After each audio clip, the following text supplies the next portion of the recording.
नमस्कार, आप देख रहे हैं क्रांति बुलेटिन न्यूज और मैं हूं आपके साथ आरती सिंह आजाद। रुक करते हैं आज की खास खबरों की ओर। डॉक्टर रमेश पोखरियाल निशंक ने 74वें गणतंत्र दिवस के अवसर पर पुलिस लाइन रोशनाबाद में मुख्य अतिथि के रूप में पुलिस परेड की सलामी ली। डॉक्टर रमेश पोखरियाल निशंक का पुलिस लाइन परिसर रोशनाबाद पहुंचने पर भव्य स्वागत व अभिनंदन किया गया।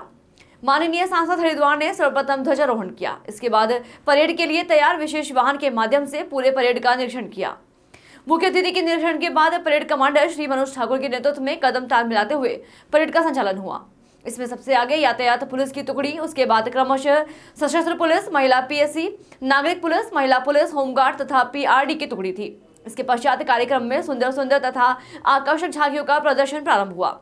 जो झांकियां यहां प्रदर्शित की गई थी उसमें डेयरी विकास विभाग ने दुग्ध विकास से संबंधित योजनाओं की जानकारी, महिला एवं बाल विकास विभाग ने विभिन्न योजनाओं की जानकारी, अक्षय ऊर्जा विकास अभिकरण ने सोलर पावर प्लांट आदि की जानकारी दी।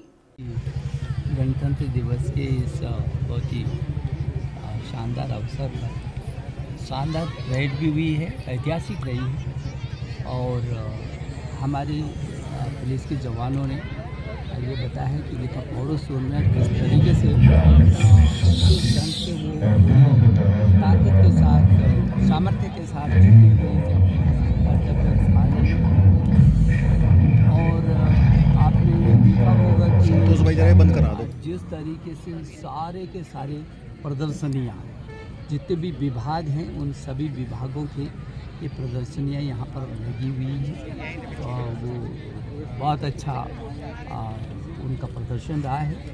तो बच्चों का आपने देखा कितना खूबसूरत है। ये अवसर आते हैं जब हम अपने देश के गणतंत्र दिवस के अवसर पर हम अपने अतीत को भी याद करते हैं, जिन लोगों ने देश के लिए कुर्बानियाँ दी हैं उनको भी न केवल श्रद्धांजलि देते हैं बल्कि उनको याद करके उनके बताए रास्ते पर जो उनकी कुर्बानी है उसको हम ऐसे ही नहीं जाने देंगे, अब देश को संजो करके रखेंगे। इस संकल्प के साथ करते हैं, भविष्य के अलावा अपना टारगेट भी, अपना लक्ष्य भी निश्चित करते हैं। मुझे खुशी है कि मैं यहाँ के एसएसपी को और उनकी पूरी टीम को शुभकामना देता हूँ कि बहुत ही गरिमा में ये परेड थी, ये कार्यक्रम अभी रहा यहाँ पर। और हरिद्वार तो वैसे भी पूरे विश्व की आध्यात्मिक की राजधानी है। मुझे इस बात की खुशी है कि जब 2010 का हमने कुंभ किया था तब वो 2010 के कुंभ में जो दुनिया का सबसे बड़ा कार्यक्रम धरती पर हुआ, जिसमें एक ही समय में 1,66,00,000 लोग एकत्रित थे और इसरो की वो रिपोर्ट है उसमें पुलिस के कर्मियों ने, पुलिस अधिकारियों ने जिस तरीके से उसका प्रबंधन किया और जिस शालीनता के साथ हाथ जोड़ करके और नियंत्रण किया, ना उनके हाथ पे कोई लाठी थी ना बंदूक थी और इतना बड़ा भव्य कार्यक्रम को कर देना, लाखों लाखों लोगों की जानों को बचाना, मैं समझता हूँ कि सामान्य बात नहीं थी। आज आपने देखा होगा कि ऐसे ही मेरे उन पुलिस के जवानों का जो हौसला है और जो उनका काम करने का अपना जज्बा है और जो जुनून है वो आज भी हमने देखा होगा। तो मैं इस अवसर पर हरिद्वार के लोगों को भी बहुत सारी बधाई देना चाहता हूँ और उत्तराखंड के लोगों को भी बहुत सारी शुभकामनाएं। देश आज अपनी गणतंत्र दिवस 74वां गणतंत्र दिवस मना रहे हैं। हरिद्वार द्वारा थाना ज्वालापुर पर कबीर म्यूचुअल बेनिफिट लिमिटेड मुस्लिम फंड के संस्थापक अब्दुल रजाक पुत्र सरफू निवासी ग्राम सराय थाना ज्वालापुर जिला हरिद्वार के द्वारा बैंक में उनके द्वारा जमा किए गए करीब 3.25 लाख धनराशि व हजारों अन्य लोगों की जमा राशि लेकर फरार हो जाने के संबंध में प्रस्तुत तहरीर के आधार पर थाना ज्वालापुर में मुकदमा पंजीकृत किया गया।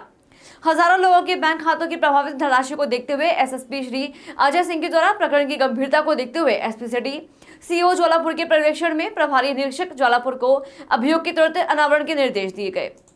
थाना ज्वालापुर पर अभियोग के अनावरण हेतु 6 टीमों का गठन करते हुए प्रत्येक टीम के द्वारा अपने अपने टास्क पर कार्यवाही प्रारंभ की गई।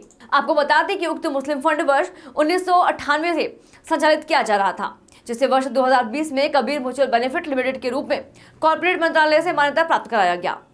उक्त तथाकथित बैंक में 13,382 एक्टिव खाते पाए गए, जिनमें से 8,716 खातों में 500 रुपए से कम धनराशि होना पाया गया। उक्त खाता धारकों की कुल करीब 7.5 करोड़ धनराशि उक्त बैंक में निहित होना पाई गई, जिसमें से करीब 1.5 करोड़ रुपए धनराशि अभियुक्त अब्दुल रज्जाक के दौरान लोगों का सोना गिरवी रखकर उन्हें 12% वार्षिक ब्याज पर देना पाया गया। विवेचना के दौरान अभियुक्त अब्दुल रज्जाक, उसके परिवार व उसके संदिग्ध सहयोगियों के 23 बैंक खाते फ्रीज किए जा चुके हैं। इसके अलावा इनके द्वारा अर्जित चल संपत्ति का विवरण जुटाया जा रहा है। वसीम एक व्यक्ति हैं, उनके द्वारा एक सूचना दी गई जिसपे कि मुस्लिम फंड के नाम पे अब्दुल रज्जाक के द्वारा पैसा जमा कराया गया और अब वो बैंक बंद है। तो इस सूचना पे जब पुलिस वहाँ पे पहुंची तो काफ़ी लोग वहाँ पे भीड़ भाड़ भी लगी हुई थी, थाने में भी लोग आए थे और पैनिक सिचुएशन थी। इसमें वरिष्ठ पुलिस अधीक्षक महोदय द्वारा तत्काल इसको संज्ञान में लिया गया और एसपी क्राइम मैम और सीओ ज्वालापुर, इंस्पेक्टर ज्वालापुर को भी और मुझे भी इसमें बताया गया कि आप टीम का गठन करके आगे की कार्रवाई करें। इसमें 6 टीम का गठन किया गया, जिसमें फाइनेंशियल फ्रॉड, इनके लेन देन, ट्रांजैक्शंस और बैंक अकाउंट की डिटेल और कितनी प्रॉपर्टीज़ है, इसके बारे में पूरी डिटेल लेने के लिए तथा एसओजी के इन्वॉल्व किया गया, जिससे कि जो हमारा अभियुक्त है उसकी गिरफ्तारी सुनिश्चित की जा सके।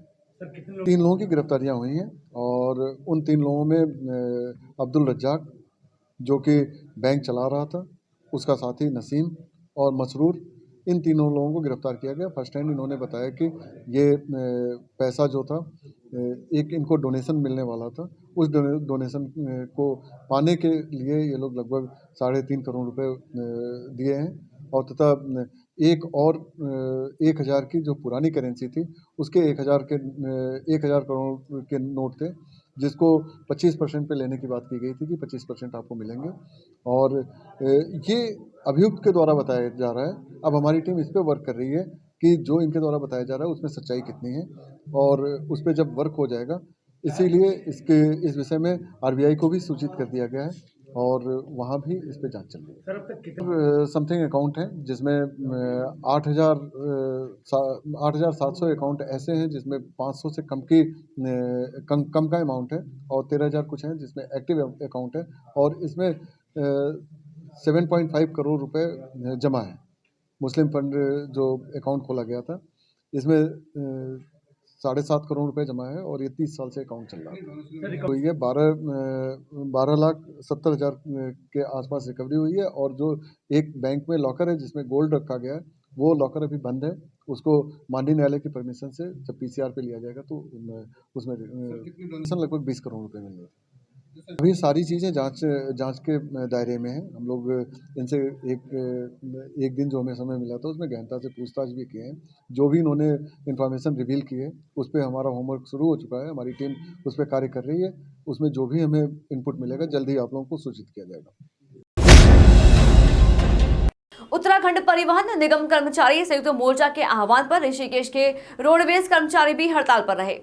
हड़ताल होने की वजह से दिल्ली सहित तमाम लोकल रूटों पर बसें नहीं चली, जिससे यात्रियों को फजीहत झेलनी पड़ी। परिवहन विभाग ने प्राइवेट बसों का इंतजाम कर लोकल सवारियों को गंतव्य की ओर रवाना किया, जबकि यूपी और अन्य राज्यों से आने वाली बसों में दिल्ली के यात्रियों को भेजा।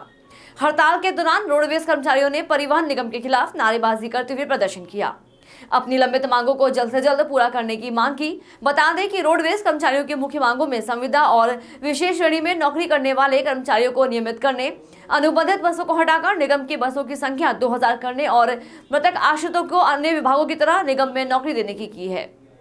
निगम इसलिए धरने पे है कि लोगों को 16-16 साल हो गए पर कंटिन्यू बसों में जो है ड्यूटी करते हुए उनको नियमितीकरण नहीं किया गया। ठीक। नंबर 2, दूसरी बात यह है कि जो ये अनुबंधित गाड़ी लगा रखी है ना, इनका जो है हटा करके निगम की गाड़ी लगाई जाए। सरकार अपना बेड़ा 2000 का करे, पर्वतीय डिपो है और मैदानी डिपो है, इसके लिए जो है अपनी निगम की गाड़ी लगाए, जिससे जो है निगम उन्नति की ओर जाए। और अनुबंधित गाड़ी लगा करके मोटर मालिक को पेमेंट करते हैं, हम लोगों को 6 महीने तनख्वाह नहीं मिलती है, तो इसलिए जो धरना प्रदर्शन किया जा रहा है। यात्रियों को परेशानी न हो, तो इसके अलावा जो हमारी प्राइवेट सर्विस ऑपरेटर्स हैं, जीएमओ, टीजीएमओ, यातायात, इन सभी को एक्टिवेट कर दिया गया है कि जहाँ के लिए भी उन्हें गाड़ी चाहिए, स्पेशली जो उत्तराखंड के विद इन स्टेशंस हैं, उसकी अवेलेबिलिटी बनी रहे। और जैसा मैं देख रहा हूँ अभी जितने यात्री हैं उनको लगभग गाड़ियाँ मिल रही हैं शॉर्ट डिस्टेंस के लिए। हो सकता है कोई लॉन्ग डिस्टेंस वाले को परेशानी हो रही है। ऐसे थोड़ा सा लॉन्ग टर्म स्ट्रेटजी अभी बनाई जा रही है। जो कॉन्ट्रैक्ट कैरेज गाड़ियाँ होती हैं प्राइवेट सर्विस ऑपरेटर्स की, वो नॉर्मली यात्रा तत्काल में ही एक्टिवेट रहती हैं, इस समय सरेंडर रहती हैं। तो अगर स्ट्राइक लंबा बढ़ती है तो उनको सरेंडर से हटाकर एक्टिवेट करके रूट्स पे डिप्यूट किया जाएगा। लाल कुआं नगर तथा इसके आसपास के ग्रामीण इलाकों में 74वां गणतंत्र दिवस धूमधाम से मनाया गया। वहीं सरकारी अर्ध सरकारी कार्यालयों में एवं स्कूलों में ध्वजारोहण के साथ ही सांस्कृतिक कार्यक्रमों की धूम रही। इधर नगर के ट्रांसपोर्ट नगर स्थित all media journalist association Uttarakhand Lal Kuan इकाई के कार्यालय में ध्वजारोहण कर मिष्ठान वितरण किया गया। बताते चले कि लाल कुआं नगर और इसके आसपास क्षेत्रों में गणतंत्र दिवस धूमधाम से मनाया गया। इस अवसर पर स्कूली बच्चों द्वारा प्रभात फेरी निकाली गई, साथ ही झांकी और रंगारंग सांस्कृतिक कार्यक्रम भी आयोजित किए गए। यहाँ तहसील कार्यालय में तहसीलदार सचिन कुमार, कोतवाली में प्रभारी निदेशक डीआर वर्मा, नगर पंचायत कार्यालय पर चेयरमैन लालचंद सिंह, दुग्ध संघ नैनीताल में अध्यक्ष Mukesh Bora, holy trinity senior secondary school में प्रधानाचार्य ऋतु चौधरी, कांग्रेस कार्यालय में नगर अध्यक्ष सरदार गुरदीप सिंह के साथ ही ट्रांसपोर्ट नगर स्थित all media journalist association Uttarakhand Lal Kuan इकाई के कार्यालय पर पूर्व नगर पंचायत के अध्यक्ष पवन चौहान ने ध्वजारोहण किया। वहीं सभी सरकारी और अर्ध सरकारी स्कूलों में सांस्कृतिक कार्यक्रमों के साथ गणतंत्र दिवस धूमधाम से मनाया गया। इस दौरान वक्ताओं ने गणतंत्र दिवस व शहीदों के इतिहास पर प्रकाश डालते हुए सभी को शुभकामनाएं दी। सर्वप्रथम तो सभी को 26 जनवरी की बहुत बहुत बधाइयाँ, शुभकामनाएँ। आज 26 जनवरी के दृष्टिगत पूरे लाल कुआं क्षेत्र पे जो है सुरक्षा के जो है पुख्ता इंतजाम किया गया है। होटल लावा चेकिंग कल से ही स्टार्ट है, रेलवे स्टेशनों की चेकिंग है और जहाँ जहाँ भी जो है प्रोग्राम हो रहा है हर जगह जो है पुलिस की जो है पुख्ता अरेंजमेंट किया गया है, व्यवस्था की गई है। शपथ ली गई थी पुलिस द्वारा किस आपके माध्यम से पूरे उत्तराखंड प्रदेश के समस्त दुग्ध उत्पादकों एवं जनता को 74वें गणतंत्र दिवस की शुभकामनाएं देता हूं, बधाई देता हूं। और निश्चित रूप से आज उत्तराखंड डेयरी फेडरेशन और नैनीताल दुग्ध संघ 74वें गणतंत्र दिवस को बड़े हर्षोल्लास से मना रहा है। और उसमें एक खुशी और भी है कि जो आधुनिक प्लांट नैनीताल दुग्ध संघ का लगना था उसकी भी शुरुआत हम शीघ्र ही करने जा रहे हैं।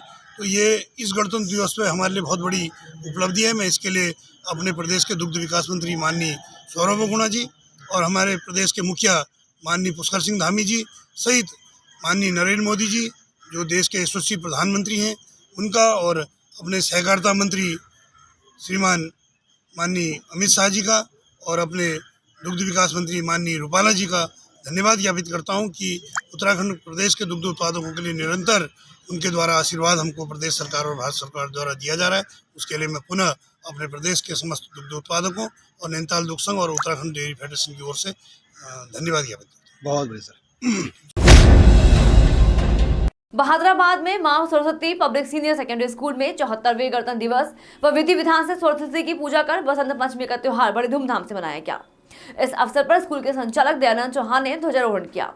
तदुपरांत बच्चों ने हर कर्म अपना करेंगे, तेरी मिट्टी में मिल जाना, पहाड़ी डांस आदि ने दर्शकों को अपनी ओर आकर्षित किया। और प्रोग्राम खत्म होने के उपरांत सभी सांस्कृतिक प्रोग्राम में भाग लेने वाले बच्चों को मां सरस्वती स्कूल के प्रबंधक अमित चौहान ने पुरस्कार देकर सम्मानित किया। सहयोग रहा के हिसाब से आज का एक बड़ा अच्छा दिन रहा है हमारा। एक आज राष्ट्रीय दिवस भी रहा, राष्ट्रीय त्यौहार भी रहा और एक सामाजिक त्यौहार भी रहा। तो दोनों त्यौहार स्कूल में बहुत ही सौहार्दपूर्ण तरीके से मनाए गए हैं और बच्चों ने बहुत हंसी खुशी और उत्साह के साथ पूरा कार्यक्रम किया है। आज का ऐसा एक कार्यक्रम रहा है। सर, जैसा अभी आपने बताया था कि देश तरक्की कर रहा है, 5G लॉन्च हो गया है और एक बताया कि एक रॉकेट जो है उन्होंने इजाद किया है प्राइवेट कंपनी ने। अब हमारा देश इतनी तरक्की कर रहा है कि प्राइवेट कंपनी रॉकेट तक बना लें, गाड़ियाँ बनाती थी, कार बनाती हैं, ठीक है ना, इतनी सब चीज़ें बनती हैं, मैन्युफैक्चर होती है, लेकिन रॉकेट बनाना एक प्राइवेट कंपनी के द्वारा बड़ी बात है। इसरो ने उसको लॉन्च किया था लेकिन बनाया गया था हैदराबाद की कंपनी ने। अब ये बहुत जल्दी तरक्की कर रहा है और बहुत सारी कंपनियाँ इसमें आने वाली हैं। तो इसलिए हमारा देश बहुत आगे तरक्की कर रहा है, निश्चित रूप से विकसित देशों की श्रेणी में जाके खड़े होने वाला है बहुत जल्दी सी। फिलहाल इतना ही। खबरें भी और भी हैं, बने रहें हमारे साथ और देखते रहें क्रांति बुलेटिन न्यूज़। नमस्कार।